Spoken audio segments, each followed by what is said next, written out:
Hey there! Welcome back to my channel. I'm Gabby, and this is the Ink Bunny.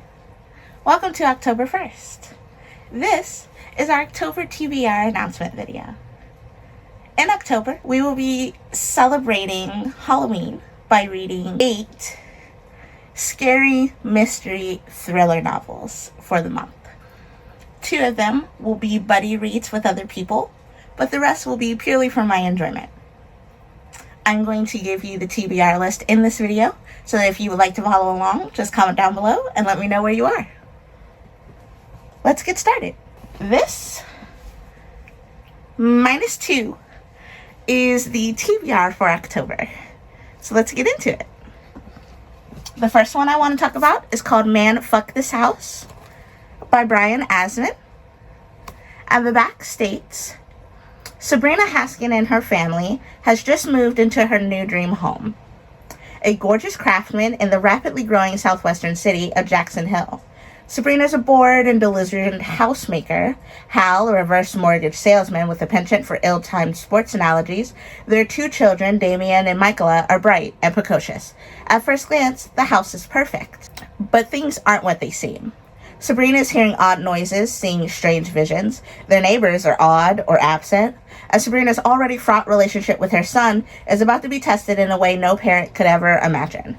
Because while the Haskin family might be the newest owners of 4596 James Circle, they're far from its only residents. And this novel comes in at 200 pages even. The next book we'll be reading is If We Were Villains by M.L. Rio. And if you don't know what this book is by now, where have you been? If We Were Villains is a mystery told in several parts, and it features like Shakespearean actors, and a character goes to jail, and while he's in jail doing his time for the murder, he goes back and tells you the story. And then we can find out whether or not he actually did it. I will be buddy reading this with Sha Blackberry. The next book on my list is called You're Not Supposed to Die Tonight by Kaylin Bayron.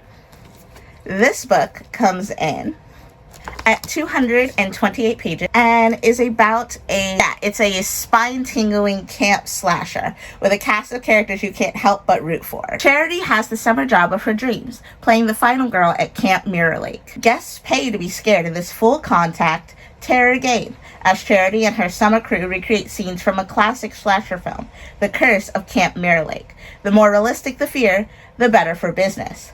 But on the last weekend of the season, Charity's co-workers begin disappearing. And when one ends up dead, Charity's role as the final girl suddenly becomes all too real. The next book on my list is There's No Way I'd Die First by Lisa Springer. And can we talk about this cover?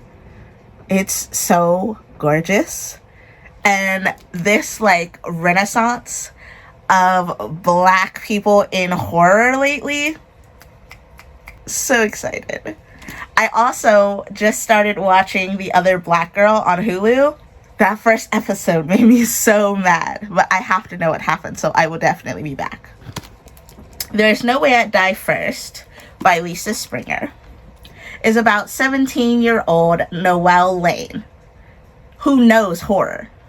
Every trope, every warning sign, every survival tactic. Who better to throw the ultimate, most exclusive Halloween party on all of Long Island?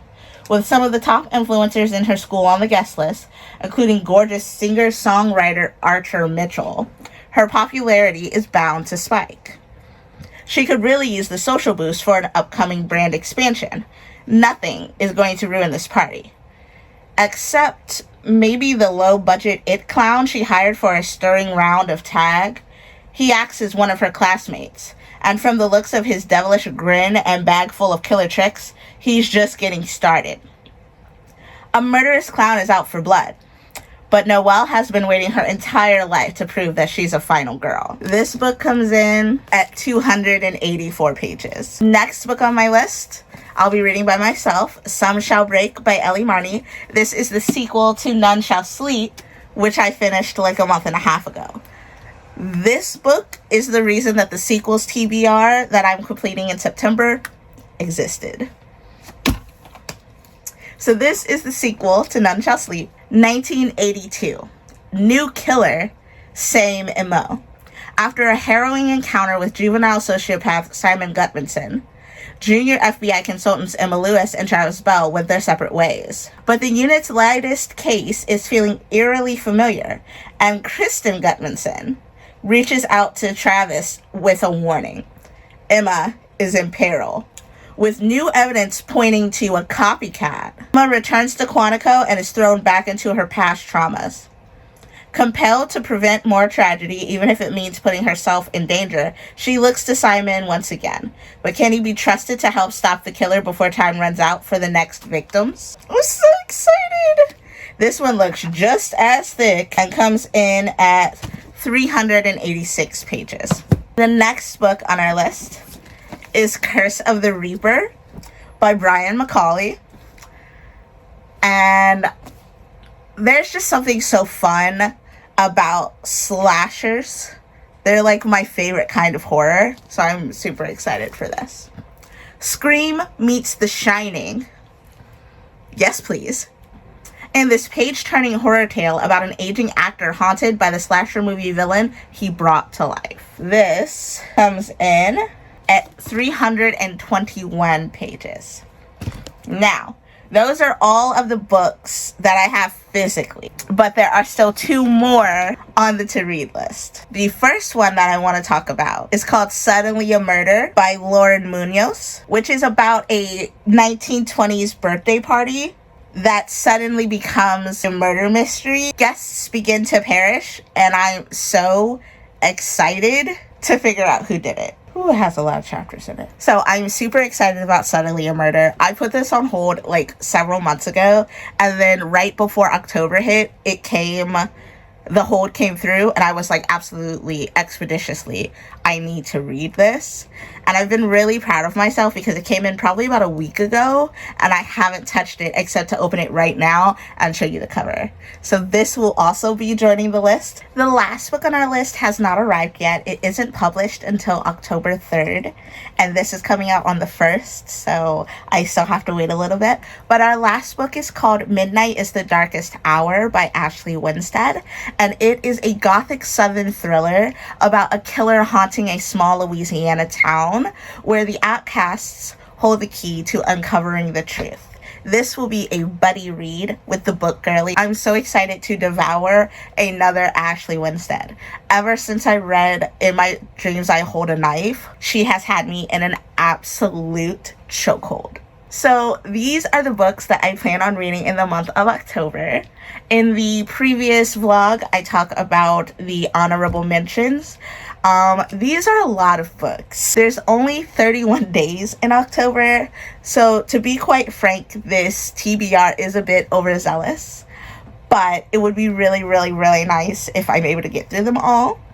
And if I am able to get through them all, then I probably will partake in one of the 5 honorable mentions. Thank you so much for watching. As always, if you want to join, just comment down below, and I will see you guys again soon. As always with our TBRs, we will do weekly updates and reading vlogs. I don't know about you, but I am so stoked for spooky season. I'm Gabby. This is the Ink Bunny, and I'll see you next time. Hop out.